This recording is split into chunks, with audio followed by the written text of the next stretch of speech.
Alhamdulillahirrahmanirrahim pemirsa, masih bersama kami dalam Majelis Ilmu Damai Indonesiaku. Kini kita dengarkan tausiah dari Kiai Haji Khalil Nafis terkait mewujudkan semangat kepahlawanan pemuda. Silakan Kiai. Assalamualaikum warahmatullahi wabarakatuh. Alhamdulillahilladzi khalaqal insana fi ahsani taqwim. Summa radadnahu asfala safilin illal ladzina amanu wa amilus solihat. Wassalatu wassalamu ala Rasulillah wa ala alihi wa ashabihi wa mawala la haula wa la quwata illa billah. Subhanaka la ilma lana illa ma 'allamtana innaka antal alimul hakim. Bapak Ibu sekalian, keluarga besar di Masjid Pemuda Al-Muwahhidin di Kemenpora yang kami hormati. Saya tadi pakai surban yang khusus yang matching mas sarung saya. Tapi oleh Prof. Kiai Haji Asrorun Niam ganti ini. Jadi dipakai 2 kali demi perhatian kita kepada Palestina.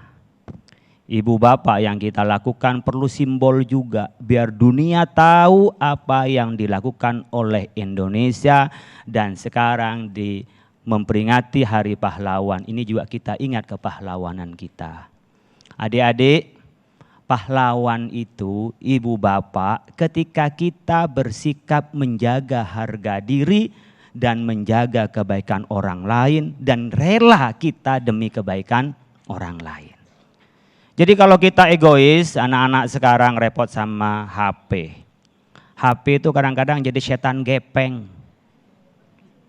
Ya, ngelihat terus gitu. Ibu-ibu juga begitu kadang-kadang lupa nyapa suaminya, keasikan chatting. Ini pada ketawa ditahan tawanya nih, karena pengalaman. Kita datang kagak nyapa, itu apa keasikan chatting. Kadang-kadang setan gepeng ini. Tapi kita bisa pakai ini Bapak Ibu sekalian sebagai peluncur sarana dakwah peduli kepada yang lain.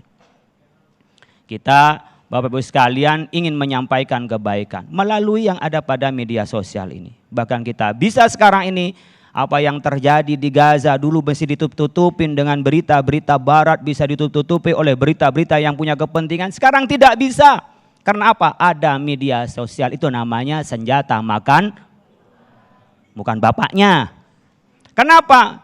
Katanya milik mereka yang buat. Tidak. Ini teori algoritma itu dari Al-Khawarizmi itu dulu yang buat. Dia hanya bisnisnya tapi kita pakai.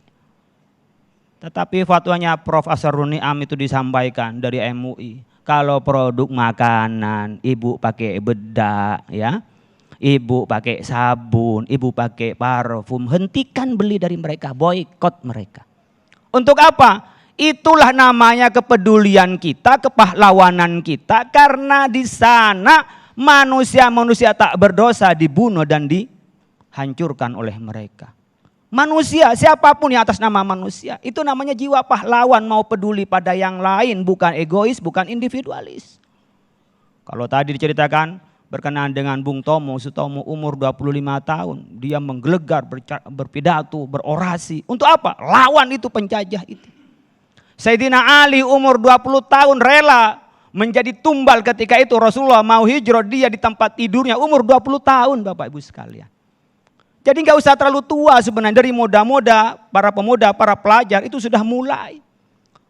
Namanya Abdul Halim Perdana Kusuma. Ini karena sama-sama Maduranya ya. Orang Sampang yang sekarang namanya itu ada umur 25 tahun yang gugur bawa pesawat itu. Jadi nggak usah sampai tua. Jadi memang kita dari muda, kalau dari mudanya sudah tidak alim, nggak mungkin setelah tua jadi alim. Kalau dari mudanya bukan pejuang, tidak mungkin setelah tua akan jadi pejuang. Kalau dari muda, nah ini Pak Amar nih, tidak pernah jadi aktivis, nggak mungkin setelah jadi aktivis Pak Amar.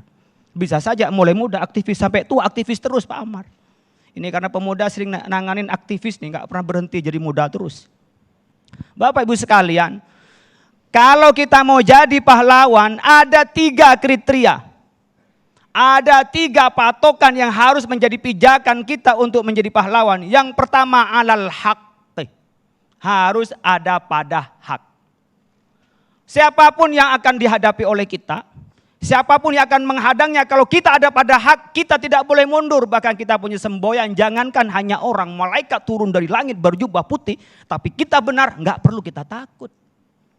kalau kita punya iman. Bahkan kita tidak boleh mengkultus pada seseorang. Dalam perjuangan itu bukan pada orang, tapi pada soal kebenaran. Maka Sayyidina Abu Bakar As-Siddiq pada saat dilantik menjadi seorang khalifah, inni ayyuhan nas inni walaitu alaikum walastu bi khairikum. Saya ini menjadi pemimpin bagi kalian, tapi bukan orang yang terbaik bagi kalian. Jadi adik-adik sekalian, jangan nunggu sampai jadi orang paling baik, jadi orang paling pintar untuk berbuat. Tidak. Dalam ilmu manajemen namanya bukan the best one, tapi the first one. Mulai kecil, dari kecil dari pahlawan. Dari kecil dia mulai peduli. Dari kecil mau berkorban untuk orang lain. Bukan mengorbankan orang lain untuk dirinya. Ini sekarang banyak zaman individualis. Harus pada hak. Apa kata Sayyidina Abu Bakar? In ra'aitumuni ala haqqin fa'inuni wa in ra'aitumuni ala batilun faqawwimuni. Kalau ngelihat saya dalam keadaan kebenaran, bantulah saya. Tapi kalau saya ada dalam kesalahan, luruskanlah salah. Saya luruskan ke Sayyidina Abu Bakar. Oleh karena itu kalau kita Bapak Ibu sekalian tidak beli produk-produk Israel dan yang membantu Israel dalam rangka i'ana alal khairi wasaddi ala syarri. Artinya menolong atas kebaikan. Mereka nanti nggak punya dana, mereka miskin. Mungkin yang mereka dalam bayangan adalah bagaimana dia mencaplok, bagaimana punya ekonomi. Kita hancurkan ekonominya. Itu namanya kita dalam saddin. Menolak, menahan dari mereka. Kemudian kita menolong pada kebaikan. Udah mau selesai, ini kita masih ada 2 Mas Sofyan. Udah bangun saja Mas Sofyan. Saya cepat-cepat aja Mas Sofyan. Yang kedua Bapak Ibu sekalian, ketika kita mau jadi pahlawan, yang kedua adalah harus alal haya, harus pada kehidupan. Enggak ada namanya orang jadi pahlawan ingin membunuh di sana, ingin menghancurkan di sana. Tidak. Makanya Nabi berpesan pada saat perang. Apa? La taqta'u syajaron wa la tahriku. Sebutkan zara'an. Jangan pernah Anda tuh merusak, memotong-motong pohon dan jangan sampai tanaman-tanaman dihancurkan. Wala turdimu al-abar. Jangan sampai sumur-sumur itu dimatikan. Karena apa? Kita berjuang untuk kehidupan orang lain. Yang ketiga Bapak Ibu sekalian, ini buru-buru karena sudah berdiri Mas Sofyan ini. Yang ketiga adalah kita berjuang adalah harus ada kaitan antara bumi dan langit. Antara kehidupan manusia dengan kepada Allah. Antara rakyat di mana kita berada dengan kita bicara nasional dan internasional. Jangan bicara internasional kita pernah bermanfaat di sekitar kita. Jangan bicara nasional sementara kita di kampung tak bisa manfaat apa-apa. Jangan pernah bicara kita akan mendapat ridho Allah tapi tak pernah memberi manfaat kepada makhluk Allah. Maka kaitannya asluha syabitun fil ardi wa far'uha fis sama. Kita punya pijakan yang kuat di bumi, kemudian kita juga menjulang ke langit. Pastikan kita berkarya yang baik dan itu semata-mata karena Allah Subhanahu. Baik, terima kasih Kiai Khalil Nafis.